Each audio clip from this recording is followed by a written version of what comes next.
Ei, ei, Brumadinho, acorda, acorda, Brumadinho.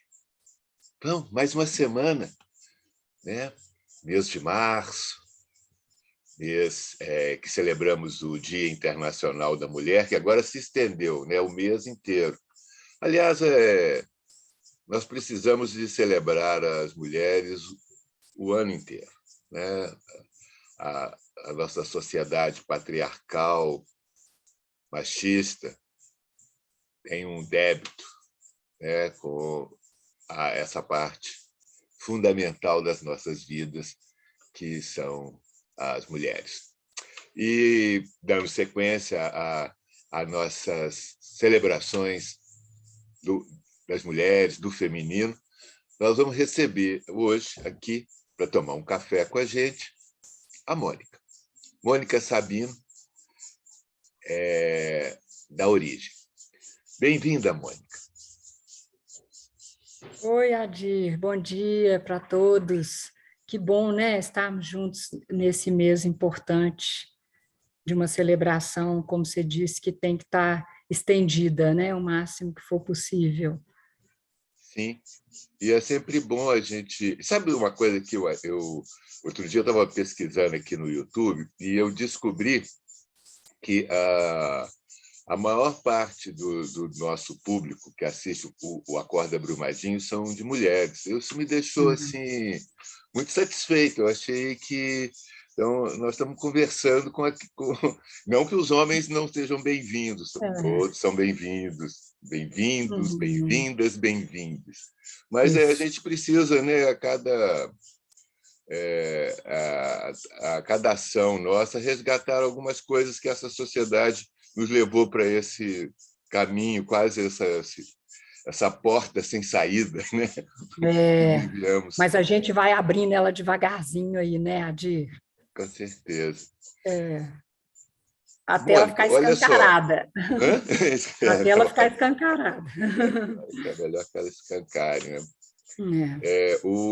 Eu acho que nós temos muitos assuntos para conversar, né? Assim, mas eu queria só resgatar que, na realidade, você é o terceiro episódio de uma série, a série aqui no Acorda Brumadinho, né? Em que a gente tem falado do trabalho que você e a sua irmã, a Mônica, a Patrícia, fazem junto com o Maurício, que é a Origem, né? A Origem é essa, eu chamo a fabulosa fábrica de jogos, né? Eu adoro, você sabe disso, eu acompanho o trabalho de vocês há muitos anos e acho muito importante porque vocês, nesse sentido que estávamos falando antes, também resgatam uma outra coisa muito importante, eu acho, para nós, que é a questão lúdica, né? A questão de poder nos encontrar, né? Em volta de um tabuleiro, em volta para uma brincadeira, para um jogo. Me conta uma coisa, vocês, quando eram pequenas, vocês já brincavam muito de jogos? Eu acho que a gente teve uma infância assim muito privilegiada e isso eu sempre lembro do Ziraldo, porque ele tem uma expressão que ele fala que toda criança que tem uma boa infância, a chance de se tornar um adulto bom é muito grande. E o contrário também, né? Quando a criança não vive a sua infância de uma forma plena, lúdica, alegre, em comunhão, né, com as pessoas, com as crianças e com os adultos, isso vai refletir lá na frente.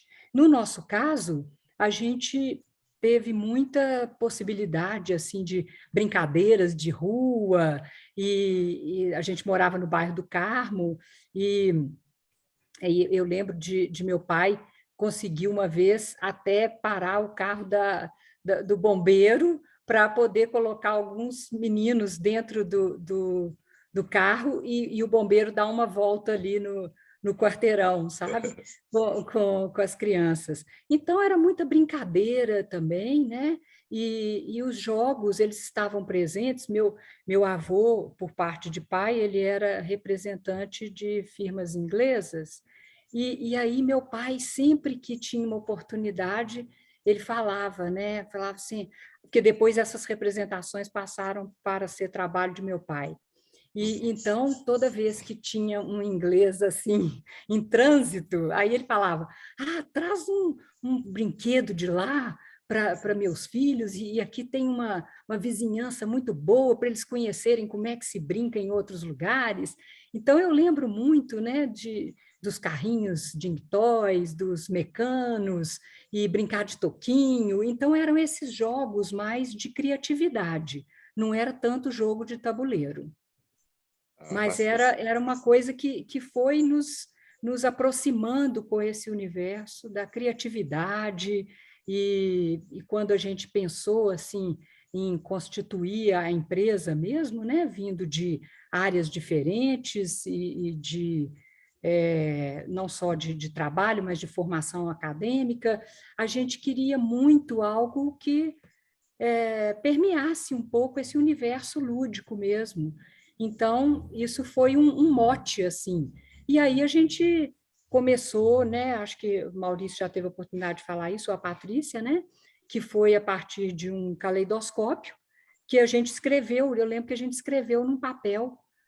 Vamos falar 3 coisas que a gente lembra da infância. E o caleidoscópio ele se repetiu tanto para mim quanto para a Patrícia. Acho que foi para mim, foi para mim e para ela. E aí a gente iniciou. E aí com o caleidoscópio, que é um jogo de imagens, mas aí como o Maurício fez física também, a gente começou a perguntar mais para ele, pedir para ele aprofundar mais nisso. Então tinha a questão, né, da simetria e da reflexão, e essa mudança constante, a transformação, a renovação. E eu lembro que foi justamente quando começou a gente a produzir já para pensando em brinde, né?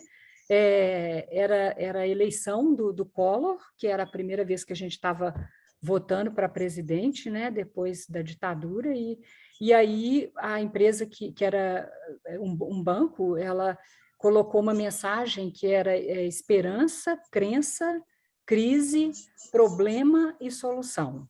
Depende do jeito da gente ver. E isso é até hoje, né? Eu acho que tudo que nos acontece depende muito do que a gente vai fazer com aquilo, né? Então, a gente prosseguiu pesquisando mais nessa linha aí dos jogos da física e tudo, até que a gente foi esbarrando nos jogos também de tabuleiro, e aí foi aprofundando essa pesquisa, né? Que também depois outros objetos se uniram ao universo dos jogos.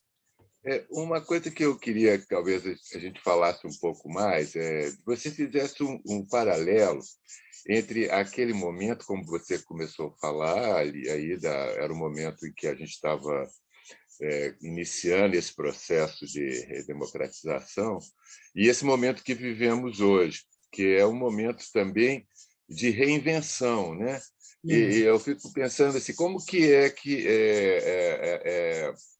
passados tantos anos, e se a gente se encontra no mesmo ponto, a gente voltou ao mesmo ponto, e aí a gente precisa começar a voltar a redescobrir nossos jogos. Como é que você vê essa situação? Eu acho que é isso. A gente vive num grande tabuleiro mesmo, né? E as peças mudam, as estratégias mudam, e eu acho que o momento é um momento assim muito forte, muito bom de se ter uma mudança mesmo, né? Porque de lá para cá nós tivemos aí a entrada forte da internet, né?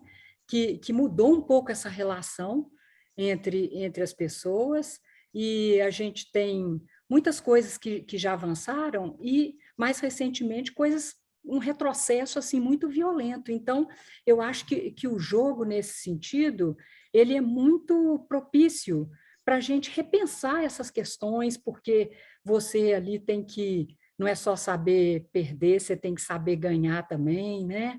e você tem que realmente se envolver com aquilo que está ali se apresentando para você fazer essas transformações, não ali na partida, né? Mas aí extrapolando isso para essa partida do dia a dia, que a gente está no meio dela, né? E nós vamos agora ter que tomar um caminho aí melhor, né? E você vê, assim, como negócio, qual que vai ser a estratégia agora? Eu fico perguntando Aham. isso, pensando que não sei se as empresas teriam o mesmo interesse nesses objetos como elas tiveram 20, 30 anos atrás, Sim. né? Ah, Hoje você tem é. todo uma esse, essa uma entrega digital, uma outra fidelização, né? Assim, então eu acho Exato. esse, É. então provavelmente estou inferindo, não sei, isso Uhum. você pode dizer melhor, e talvez tenha diminuído um pouco esse público e surgiu um outro público. Como é que é? Como é que é o É. negócio hoje, esse negócio dos jogos? Para quem você É. oferece ele? Eu acho que tudo que toca a sensibilidade das pessoas vai encontrar espaço. E é interessante a gente caminhar aí para falar um pouco mais dessa parte comercial, que é onde eu me coloco, né? Maurício sempre foi a cabeça mais pensante, Patrícia as mãos na produção e eu os pezinhos, né? Saindo para essa comercialização. E eu acho que são as mudanças que vêm acontecendo são mais para que o produto tenha uma entrada, como já vem até, de fato, sendo processada, né? Que é nessa parte da educação. E essa educação, que é uma educação não só formal, então, aí estamos falando de escolas, mas uma educação para valores também, porque a gente, vivendo num capitalismo, o que acontece? A gente tem que ter vamos dizer assim, o cooperativismo, né, a cooperação, né, ela precisa estar também existente. Então, eu acho que os jogos antes, né, nesse mercado de brinde, ele não existe mais. Ele é assim, ele é bem um target muito específico, não é aquele volume que as empresas faziam, né? Então, o que acontece? As empresas agora, elas utilizam mais para seus públicos internos, para discutir essas questões todas de uma transformação muito grande dentro do universo da empresa, utilizando esse material que pode ser um recurso para você discutir as questões de uma forma mais aberta, né, e com mais elementos que tenham história, geografia, que as pessoas possam, dentro das empresas, viver essa situação plural mesmo, né, de várias correntes que estão ali dentro da empresa. Tanto é que hoje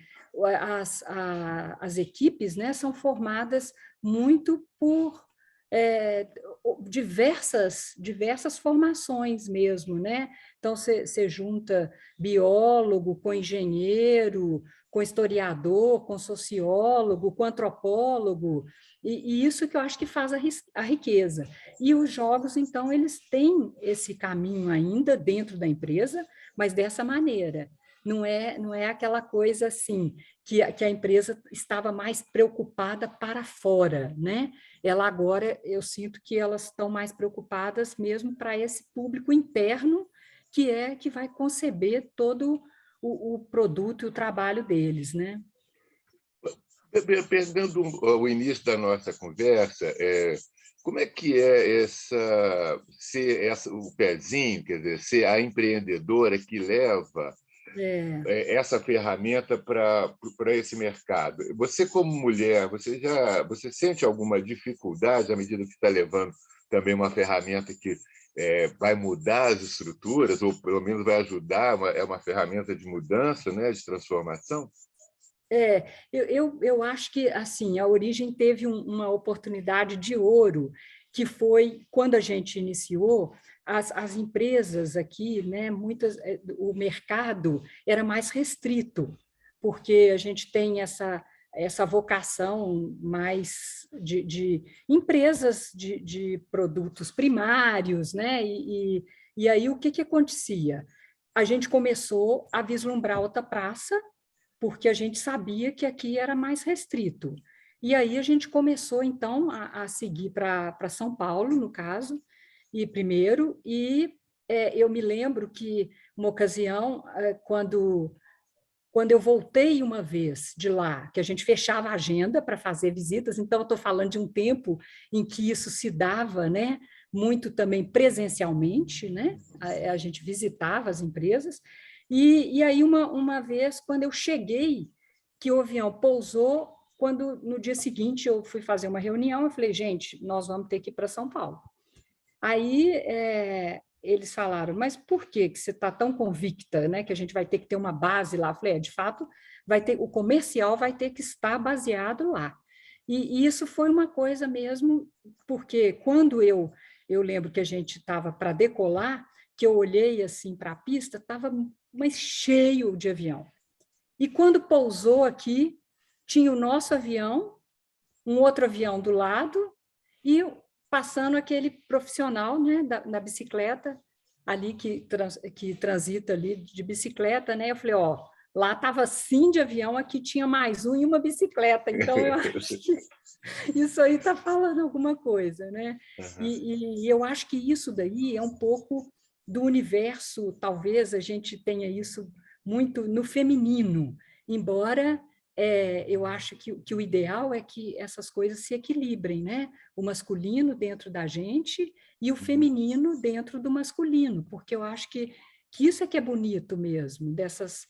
E a gente não convencionar. Então, eu acho que sempre foi uma coisa muito tranquila, e o fato de ter ido para São Paulo foi uma coisa muito espetacular, assim, no sentido de você ver a diferença e ver também como que acontece que a gente tem aquela expressão, né? O mundo é igual no mundo inteiro, claro que Uhum. com as suas diferenças, mas eu acho que quando a gente chega mesmo na essência do ser humano, é tudo muito parecido.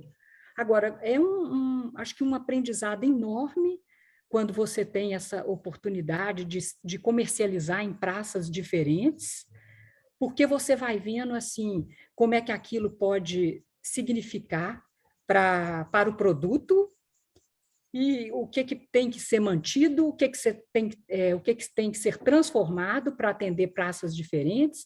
Então, cria um dinamismo muito legal. E foi bom porque para transportar, para fazer toda a comercialização, né? Porque aí estendeu para outros estados, né?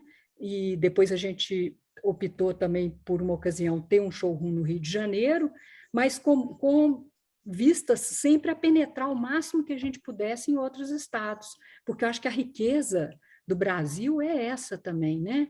E uma vez um cliente até falou: vocês têm noção que vocês realmente foram pioneiros nessa coisa do brinde diferente, do brinde que toca as pessoas, que vai ter uma utilização para além do objeto e tudo.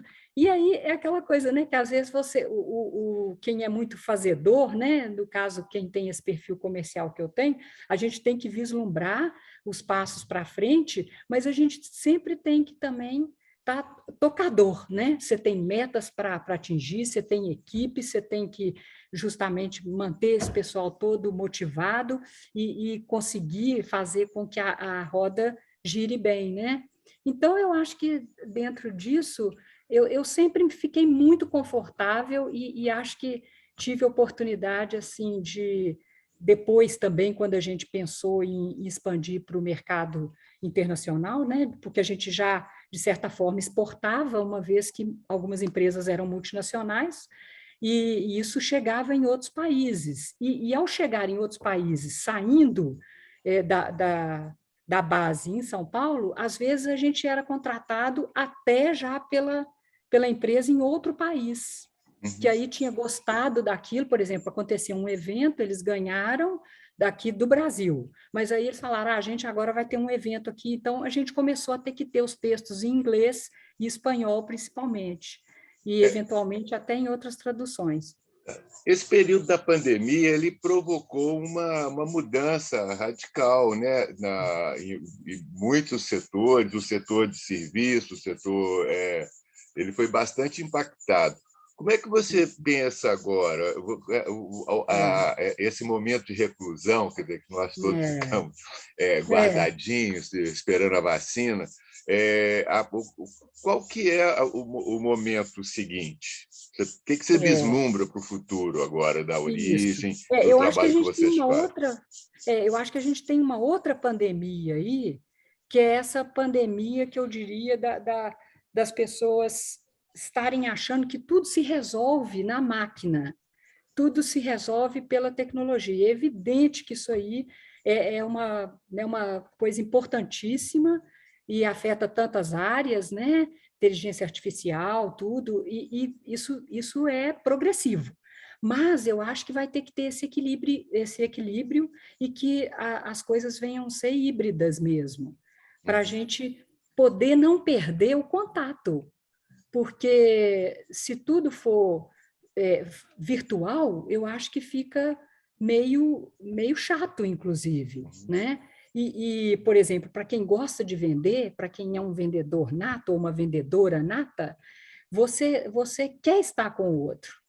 Sim. Porque isso enriquece muito. Então, eu acho que para o futuro, né, para este ano, para os próximos anos, eu acho que a gente vai ter que buscar mesmo esse equilíbrio de aos poucos, ver como que a gente acessa as duas coisas que são importantes. Fazer virtual, que facilita também em muitos aspectos, né? Você, por exemplo, vai ter que deslocar menos, então a gente até ter carros elétricos ou usar mais a bicicleta ou poder trabalhar mais perto de casa e tudo, é muito bom que se use o computador para evitar outros danos, né? Uhum. Congestionamento e outros custos, né? Que acabam sendo gerados para as pessoas que têm que deslocar sempre. Mas eu acho que também é muito bom que a gente não se esqueça que tem que estar no chão de fábrica, que tem que estar dentro das empresas para fazer essa demonstração, né? Porque a demonstração por internet, hoje em dia o Instagram praticamente um canal de venda, é uma coisa que é claro que tem Instagrams mais artísticos, mais interessantes, né, também de instituições que você pode estar acessando para aprender, museus e etc., mas também, em alguns aspectos, ali virou um grande mercado, né? E eu acho que isso daí é que a gente vai ter que realmente fazer de uma maneira que tenha-se as duas coisas. Então, eu acho E, que a gente tem que estar e preparado para você, isso. você vislumbra assim, algum impacto no produto de vocês? Eu falo porque o produto de vocês ele tem É, um acabamento muito, apesar da linha é, industrial, ele tem um acabamento que eu diria artesanal, que ele é muito delicado, é, muito artístico, né? é. E, Eu acho até que é aquela coisa, é a caixinha de joia, assim, ou a caixinha da criança que coloca lá as bolinhas de gude, né? Colocava as bolinhas de gude que gostava, porque agora tudo é adaptação, né? Porque eu lembro que uma vez, quando era um produto que a Origem tinha, que eram as bolinhas de gude, com um livreto contando a história da bolinha de gude, e joguinhos que você podia jogar. Aí quem eu estava apresentando isso falou: Nossa, mas a gente agora tem que jogar no carpete com essas crianças, né? Aí eu falei assim: não, tem que ir para o parque, né? Tem que achar o parque, mesmo que o parque não esteja perto de casa, você tem que fazer essas coisas. Então, eu acho que tem alguns produtos que vão poder manter essa característica, igual você falou, do artesanal, do feito à mão, que a gente trabalhou bastante com a Fundação Dom Cabral, uma ocasião, que é um professor que chama Ricardo Carvalho, e que ele comenta muito, ele fala muito da gestão com arte. Então, e é com arte através do lúdico. E ele fala muito dessa coisa do manual, que a gente não pode perder esse fazer, porque a gente perde as sinapses, né? Então a gente vai perdendo conexões. Então, não é só o Botox que deixa o povo paralisado. Se a gente também vai só apertando o botão, o negócio fica meio complicado, né? Então, eu acho que em termos de produto, a gente vai tentar manter, né, isso que é ter o físico, mas tem algumas coisas que você também pode colocar para jogos assim que tenham plataformas que você interage mais. Uhum. E aí você consegue fazer um jogo de caminhada, mas que também é um jogo mais desafiante, né? Porque os jogos têm essas características, né? Ou só sorte, ou sorte e raciocínio, ou jogos de caminhada, né? Que são principalmente esses de sorte, que você lança os dados e vai caminhando. Então, isso dá para fazer também virtualmente, com Uhum. recursos criativos, com uma apresentação bonita também, mas eu acho que não perder esse do que é o físico. Eu lembro, Adir, que quando a gente também pensou, né, que eu acabei não completando, que era tentar ver se a gente ia exportar. Eu fiquei 3 meses em Nova York e 3 meses em Londres para tentar ter essas duas entradas aí para circular um pouco, para ver se fazia sentido, né? Se a Uhum. gente tinha preço, qualidade para aqueles mercados como que o produto estaria ali. E o que a gente percebeu é que, para fazer a exportação, nós teríamos que parar de produzir artesanalmente e passar a produzir, por exemplo, na China. Uhum. E isso a gente tinha dúvidas se era esse o caminho que a empresa deveria tomar, sabe? Então, fomos também à China e ficamos um tempo para poder perceber, se conhecer um pouco, né, do sistema de produção e tudo, mas a gente viu que não era esse o caminho da origem. Então, eu espero que a origem seja, ainda quando a gente lembra assim, de alguma coisa que tem esse lado aí que você falou, que é do artesanal, de não perder isso, porque eu acho que é quando as pessoas se envolvem mais, inclusive, né? Uhum. E tocar os materiais, isso tudo tem uma importância que está para além da coisa só eletrônica. E aí, assim, tudo, nada se perde, né? Eu lembro que quando a gente visitou a China, um produto que a gente faz, que é o relógio de sol, a gente tinha maior dificuldade para comprar a bússola. Eu lembro que eu convenci, eu descobri na Moca, lá em São Paulo, um que trabalhava com sinestesia, e aí ele acabou, era um professor pardal, ele então encarou fazer as bússolas e tal, mas aquilo era meio complicado, né? Porque ele tinha o tempo dele e tudo. E nessa visita à China, a gente descobriu o Mister Chung, e o Mister Chung era um fabricante, né? Ele cuidava de uma fabricação de bússolas. Ah, E eu lembro que foi uma visita muito rica, porque o hotel que a gente tinha ficado, e fomos eu e Patrícia, no caso, era um hotel que cada andar era um hotel. O nome é Chungking House, e tem até um documentário sobre o Chungking House, porque era uma coisa assim, era uma representação da China aquilo ali.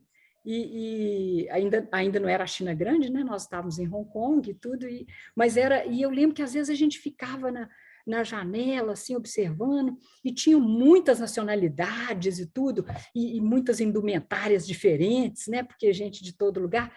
E eu falava, gente, o que será que esse povo está fazendo aqui?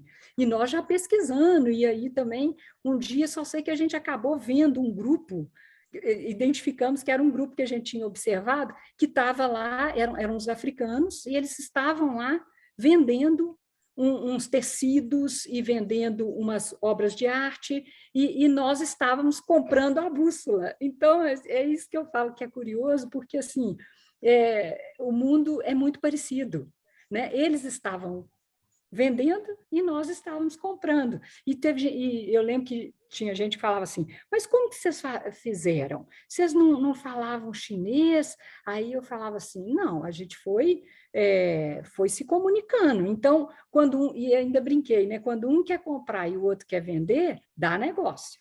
da E eu negócio? lembro muito também que o meu tio Fernando, né, Sabino, que Uhum. era irmão de meu pai, quando eu contei que eu ia à China, ele falou: Ah, então você presta atenção, quem tem óculos, quando você estiver lá, já embrenhada lá, você olha, quando você estiver circulando, mas quem tem óculos?